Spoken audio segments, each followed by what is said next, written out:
Hello everyone, welcome to Liam's Lyceum. I'm your host Liam, aka Himbar, and today I have another weekly update for you.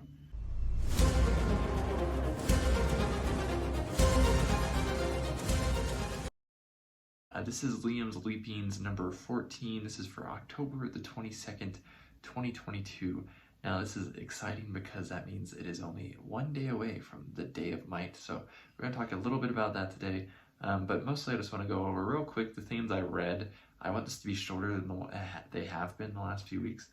So I continued Nightside the Long Sun. I was insanely busy this week, guys. Okay, like ridiculously busy. I have 3 jobs. I normally work 2 of those every day, every weekday, so 5 days a week. And then I work my other one typically 2 days a week, sometimes 3 days a week. And they're generally not very long shifts as well, those days for that job. Well, this week I worked 5 days, and all those shifts were longer than normal. So I had very little time for reading, but I did have a lot of time for listening, actually, for audiobooks. So I did finish quite a few books this week because of that, but stuff like Nightside the Long Sun suffered because I honestly made like 30 pages in progress. So I'm almost done with the book, and I am really enjoying it. Actually, is my goal to finish it this weekend before I get busy again on Monday. So we'll see if that happens because there's Halo World Championships going on right now, which I am enjoying, by the way. And the Day of Might is Sunday, which I am going to be doing a live stream, actually, for those unaware. It's only my 2nd live stream on the channel. I'll be having Raph from Raph Blue Tax, also Oliver Brackenbury, I don't really know which one. I think it's Brackenbury, I don't know. And he is an editor for a new magazine, New Edge Sword and Sorcery, which I read stories in the past few weeks, and I've mentioned that here. And another editor for that as well, Nathaniel Webb, who's also the main editor for Windgraph magazine, which is cozy fantasy. So anyways, so I read Nightside rather, and then I finished The Shadows of Dust, which I've mentioned also like past couple weeks. This is a very spelljammerish novel, has very like good ratings on Goodreads and Amazon, but I think that most of that comes from the novelty of the spelljammer-like setting, which a lot of people are marking off as super unique and original. And as someone who's experienced stuff like that, it comes off as less unique and less original. Not bad by any means. It's not a terrible story, though I did find myself losing interest, definitely. So I'll have a review for that about way long time from now. And then I also finished another novel, which I will not name, but it is first in what I think is a trilogy. I've only read the first one, obviously, right now. I'm kind of doing it as for my internship. It is almost Sword and Sorcery, so it's kind of cool. And it's not a very long novel. In fact, it's a little less than 80,000 words. So I finished that. That was enjoyable. It's interesting reading it, trying to give it feedback as well. I mostly have some like proofreading stuff, but I did have a little some feedback I have for the editor, at least. I don't know if I'll ever talk to the author because I'm just a little intern, but as far as like developmental stuff goes as well, because that was interesting. So I don't have a copy of that. And then I did read Hand of Fire by Ed Greenwood. This is book 3 in Chandra Saga, book 3 of 3. I have reviewed the first one. The second review hasn't even been recorded yet because, I'm super far behind on my reviews. But I did enjoy it. I did not enjoy it as much as books 1 and 2, but I did still enjoy it. So yeah, there's that, just to put it bluntly. It had been a little while since I read a Forgotten Realms novel or an Ed Greenwood novel, so I decided might as well get 2 with 1 stone. And then, let's see, what else did I read? This is actually one I finished today, but I'll just mention it. The second book in the Lee Ness trilogy, The Green Pearl, my review for Soldren's Garden, which is also called Lee Ness sometimes. It's book 1 in the Lee Ness trilogy by Jack Vance, that is, came out recently. I really enjoyed this one as well, actually, so that review will probably be a while, but this one is pretty cool. It had some weird stuff to it, and I love it. Vance is really good with the weird, so... And then the other books I finished, actually, so let me mention real quick some books I got right now because I read 2 of them. So this is The Knight of the Swords by Michael Moorcock. It's the first in his Quorum trilogy, first Quorum trilogy, that is. Quorum is a one of the Eternal Champions, just like Elric. So I finished Elric recently, or at least the main 8th. I still have to read Dream Quest, which I will do soon, very shortly, actually probably next week. It doesn't even have a barcode on it. That's how this cool copy is anyway. So I read the Knight of Swords, which I thought was awesome, to be completely honest. And then I also went on right into the Queen of Swords. These are small novels, of course. The Queen of the Swords, that is, which was even cooler. These are cool, honestly. I think I'm gonna dig these more based off so far, more than Elric. I mean, they're different. They're not as melancholy. Corum, it fights for law, for one. And then I got the other books I'll just mention. I got The King of Swords, which is book 3. This is not matching for the first 2, but I did buy a matching copy I found really cheap. I'll probably give this one away. I'll just donate it or something, since it doesn't match. I might keep it around, I don't know. But I don't have the rest of this set. So then I also got the second Corum trilogy, which is The Bull and the Spear, The Oak and the Ram, and the one probably my favorite cover, which is The Sword and the Stallion. So those are cool. So and then besides Nightside, the 2 stories or books I started that I didn't finish. The first one, that is fiction. I've only read the prologue, and I'm in the middle of chapter 1 actually, but it's by Paulus Kemp. It is The Hammer and the Blade. This is a somewhat recent Sword and Sorcery. This book's like 10 years old now, I guess. Sword and Sorcery story by Kemp. I've read 8 of his novels. He's one of the authors I've read the most books by, but I've read all but one of his Forgotten Realms novels. So I've read all of his Heir of his Kale novels. He wrote one Dark Elf novel I haven't read yet, or a Spider Queen novel. But it's pretty enjoyable so far. It is heavily based off Liber, because it is the first book in Nixon Ale, or Egil, or Egil. I don't know how he says it. It looks like Ale Skellagrimson's name from, sagas and stuff. But so I might be Ale, but I'm not really sure. So it's pretty cool so far. It's definitely Fafhrd and Grey Mouse are inspired. Also inspired by Conan and Indiana Jones. Those are the main inspirations. There's a dedication in the back, I think. Let's see, acknowledgement to Liber, Howard, Brackett, and Moorcock for inspiring the book. So there you have it. If you want some more recent ones, I am trying to read up on my classic Sword and Sorcery and more contemporary Sword and Sorcery. So I don't hear a lot of people talk about this so much, but I'm a big fan of Kemp, so I wanted to get to it. And then the other book I've been reading, since I'll just mention it here, is my nonfiction book I got actually about a week ago. And I haven't read it since the weekend. Is Beowulf in the North Before the Vikings by the highly esteemed Tom Shippey, Dr. Tom Shippey, that is too. He is probably the leading scholar, Tolkien scholar. He's just the guy, okay? But he also knows basically everything that Tolkien does too, as far as like Tolkien studies go. He's, like Tolkien was a philologist. So Tom Shippey is the man, and I love reading his books. So this one's tiny. It just came out in August. I was actually very disappointed. I found out about this super late. I knew he was going to write a book about the Vikings before the Vikings, and no one told me that this came out. I found out from a Signum University, someone's response, excuse me, to a Signum University Press thing. So I'm a big fan of Shippey. I'm really enjoying this one so far. I'm, I don't know, like a third of the way through. So hopefully I'll get some reading in just for the weekend. We shall see though. That's it. That's as far as the stories go. So I finished 1, 2, 3, 4, 5, 6 novels this week. A lot of those were really short, of course. I continued Nightside, and I started The Hammer and the Blade, and I started Beowulf in the North of the Vikings. As far as short stories go, I read Windegoner by Jeremy Fee, which is in Lurking in the Dark, which came out the 15th of October. It's a horror tube anthology, which is pretty cool. I think Jeremy has had stories in the previous ones, but I haven't read them. So Windegoner was interesting.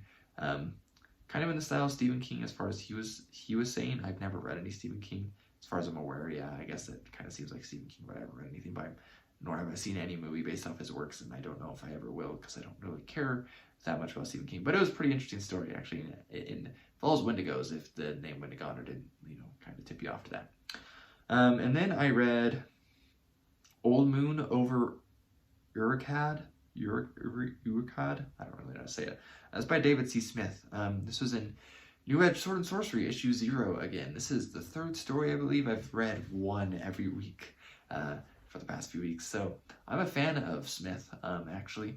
And this was a good story. I'm not sure. I assume it's in the same universe as At Luma stories. So like Oron and one of the other stories I've already read by him. It's pretty cool. It was nice to see Smith in here again, and there are vampires in the story, so, and evil priests and stuff like that. So, excuse me, it's pretty coal. Again, you can go read New Register and Sorcery for free, unless you count having to give them your email as not free for some reason. So, anyways, then I read Red Pearls by Michael Moorcock, which is you can find it in Swords and Dark Magic. Is a collection here, an anthology edited by Jonathan Strahan and Lou Anders. Came out in 2010, I believe. Has stories in here by, a lot of people actually. We got Gene Wolfe, C.J. Cherry, Joel Abercrombie, Glenn Cook, James Inga, Steven Erickson, Greg Keyes, Caitlin Kiernan, Tim Levin, Tanith Lee, Scott Lynch, Michael Moorcock, the big one, obviously I read, Garth Nix, KJ Parker, Michael Shea with an official Kugel the Clever Freaking story, which is awesome. So and a couple others. I'm going to read the Gene Wolfe story soon, and probably the Kugel story, because that just sounds awesome. And so I'll almost certainly read the Erickson story at some point too, and probably the Glenn Cook story too at some point. And probably C.J. Cherry even, and Tanith Lee. I haven't read any Tanith Lee. Probably, maybe Abercrombie. I haven't read any Abercrombie either. So, Apple Crumble there. Yeah, so it's pretty cool collection here. It is supposed to be Modern Swords and Sorcery. In some cases I hear it doesn't really hit that, but it's close enough in some ways. So it was pretty interesting because Red Pearls is actually one of the stories that's in the upcoming novel, Citadel of Forgotten Myths. There are the stories Black Petals, which I read last week or the week before, and then Red Pearls. And the other thing you can read, unless you are lucky enough to get an arc of Citadel of Forgotten Myths, and I have not been lucky enough, sad, big sad, is if you get newest issue of Weird Tales, there's an excerpt from the novel in there. Now, is it an unpublished excerpt? I don't know. It could easily be Black Petals or Red Pearls. But it's pretty cool. You actually get to see the other side of the world in this one. And their world is like egg-shaped, and you get to see more of the buffoon. I don't really know how to say it. It's P-H-O-O-R-N. If someone knows how to say that in American English, let me know. And then finally, the last short story I read this week was The Screaming Skull of Silence in this Cole collection that I've been slowly making my way through. I'm about halfway through now. The next story I have to read is The Striking of the Gong, which sounds nice. That one's also not super long, less than 10 pages. And then The Curse of the Golden Skull, which is also really short. And then The Black City, which is also really short because it's a fragment. And then another fragment, which is also really short. But then finally, by this Axe I Rule, which I'm really looking forward to. And then after that is The Swords of the Purple Kingdom, which also sounds really cool. So I'm a big fan of Robert E. Howard. Making my way through all this stuff short. Surely, we'll say it that way. Okay, and then this week, I did again, I've been super busy, so I didn't get as much writing in as I would like to. I did do a little bit of editing on my one story that I finished last week, Advent for 3, as well as my French, Flintlock fantasy story, Fraternity, which I'm calling it now. Haven't finished all those edits, rather.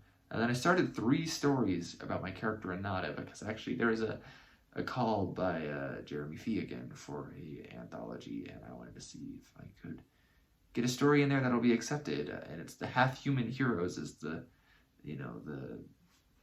tagline, I guess. And Renata is my character who is, I don't know if I mentioned her before. The novella I've been writing is actually, she's the main character, and that's supposed to be like her introduction story. But she's, just to put it bluntly, she's a character I got based off reading Cyberpunk, actually, rather than like Sword and Sorcery. She's a Sword and Sorcery character, and she's based off like Kusanagi from Ghost in the Shell, Cassandra Kresnov from the Cassandra Kresnov novels, Alias from the Finder Stone trilogy by Kate Novak and Jeff Grubb. Those are the 3 main inspirations. A little bit of Master Chief in there, a little bit of Jarell Ajwari, a little bit of Not from Chaos Queen Quintet. Just a lot of characters, but she's her own thing, obviously, too. So I thought it'd be fun to have a story with her, but I couldn't decide which one I wanted to do. And I was like, I started with one, I was like, no, this would probably be way better over here. And then I started another one, and I'm just like, I don't know if I really want something that's themed this way to really, I don't know if that would go over well in an anthology like this. So I'll go with something more classic. So I haven't really written much at all on that, because I'm trying to see if I can finish As Above, So Below first, which is a mix of like a kind of going for like a noir sci-fi feel / fantasy feel, which is interesting. And I may be about halfway through that one. We shall see. Yeah, so that's what I read, and that's what I wrote. I did kind of want to talk about real quick. I did mention my buddy read in a video this week. For next month will be, wow, this is not shorter like I wanted it to be. It will be Voyage to Arcturus by David Lindsay, and then the month after that will be Dangerous Visions, as edited by Harlan Ellison. I believe Isaac Asimov was actually one of the editors, which I got a copy of finally this week. It's kind of thick, not in the best condition, at least in this case. There's a story in here by Liber, which hilariously, they misspell Fawford and the Grey Mouser in the little like introduction to his story, which is funny. And so, but I thought about, if you remember last year, I did Sword and Sorcery November last year, because I was really getting into Sword and Sorcery. I wanted to read more. I wanted to invite other people to read along with me, and I'm not doing that this year. But what I thought about doing next year is to stick with the alliteration thing, is to do a Sword and Sorcery September, and to go a little bit more into it, if that makes sense. Like, have other people maybe doing it with me, like planning about it. And then, you know, after that month of reading some Sword and Sorcery, it doesn't have to be all Sword and Sorcery, of course, but reading some, then I thought it would be a good thing to be able to talk about it afterwards and either do a live stream or have something go up on the day of Might, you know, because that's a few weeks. That's October 23rd, so that's a few weeks after September would end, and we could talk about our experience with Sword and Sorcery in September. I know a lot of people read sci-fi in September, and they probably read something else, so they asked if I were to guess. Yeah, whatever. So, yeah, that was just a thought. And then as far as other books I got this week, I did get finally a copy of She by H. Rider Haggard, which I think I mentioned last week as of having read. I really enjoyed this. Nice to actually have a copy. I wanted one, so I got one. And then I got a couple issues as well of The Dark Man, Journal of Robert E. Howard and Pulp Studies. Hilariously, this one's from like 2019, this one's from 2021, and they're different sizes. I like the size more.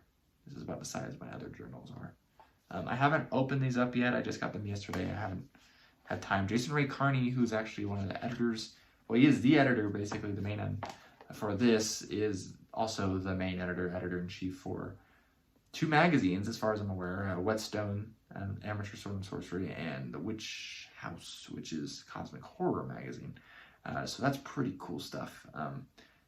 Jason's a cool guy, as far as I can tell. He's also a teacher at a university or community college or something. I don't remember. I'm sure it says in here, and I just don't remember who it is. Sorry, Jason.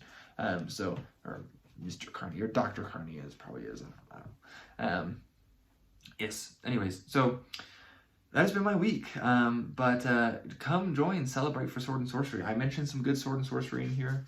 I'm going to actually record a Sword and Sorcery video now that will come out on the morning of the day of Might, which is, again, Sunday the 23rd.